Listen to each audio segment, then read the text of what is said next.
Thanks for having me here. I'm really honored to talk about community currencies with you. So I'll focus a bit more on a particular type of community currency that is backed by the US dollar, but it's localized. It's a local dollar to that local economy. So we'll talk a little bit about how this type of community currency works. What are some of the benefits of this particular model? And what is the adjacency of using a community currency with other programs such as universal basic income or guaranteed income projects. So I'll go ahead and share my screen. I call this, a project of resiliency. That is one of the core concepts around community currency. So I'll kind of back up and what is a community currency and why, and some of the colorful history around community currencies and the history of money. So the idea of a community currency is to keep the stocks and flows of trades and exchanges recirculating within a local economy so that it has a strengthening effect. Instead of, in a modern economy, you can live in a community and have no real substantial economic relationship with your local community. Maybe you're a remote worker, so your income stream isn't really tied to that local economy. Maybe you just buy everything from Amazon or online. So you have like limited contacts, and that creates more fragile local economies. As we've seen, with COVID, our main street small businesses can go under, and they're really a vibrant part of our local identity, our local culture. And now we've seen with supply chains, if we rely everything on efficiency with global supply chains, if one cog in the wheel falls out, then suddenly we don't have a lot of resilience, and we don't have the ability to have a bit more control over our own economy and our own economic destiny in that sense.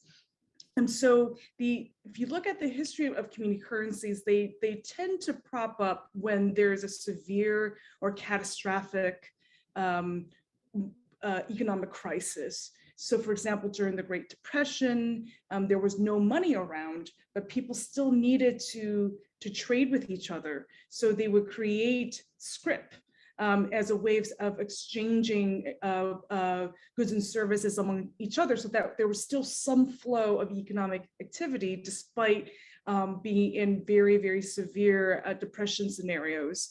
So what is the role of a community currency in very developed kind of economies where we are standing now? One of the benefits of having a national currency like the US dollar that is very liquid is that it's super easy, efficient, but at the same time, it means, again, it's very easy for money to flow outside of our communities because it's so easy for us to just buy online, buy outside, or do whatever else it is.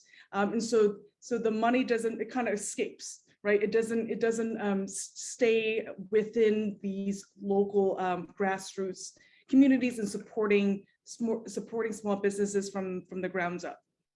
And so that's what community currencies as a resurgence today is thinking about. Well, we want the benefits of an efficient, highly liquid national currency, but can we make that currency a bit more accountable to the liquidity needs of a local economy? So that's kind of where we're standing at today. So I'll talk a little bit about the type of community currency that is backed by the US dollar and what we can do within the dollar system to strengthen, for example, credit unions and community banks that are really, really vital in ensuring that liquid asset of the US dollar reaches on the ground grassroots communities and small businesses.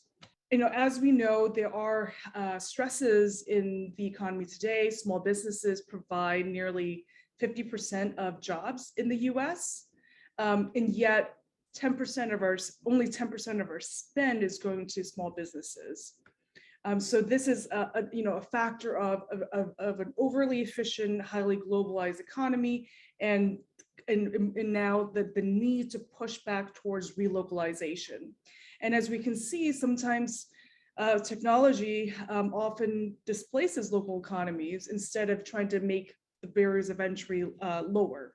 COVID has exacerbated the inequality gap between big business and big banks and our local businesses and our local community banks and credit unions. So the number of small businesses have declined by half since the 1980s. Small businesses are often having to compete with cut-rate online retailers, and they're also paying tens of thousands per year in card processing fees. So the only way for us to really pay with electronic money today is through some kind of a financial intermediary. So it's a credit card, it's a debit card. Those are likely to be issued by only a number of banks. So credit cards are really just issued by a handful of large banks.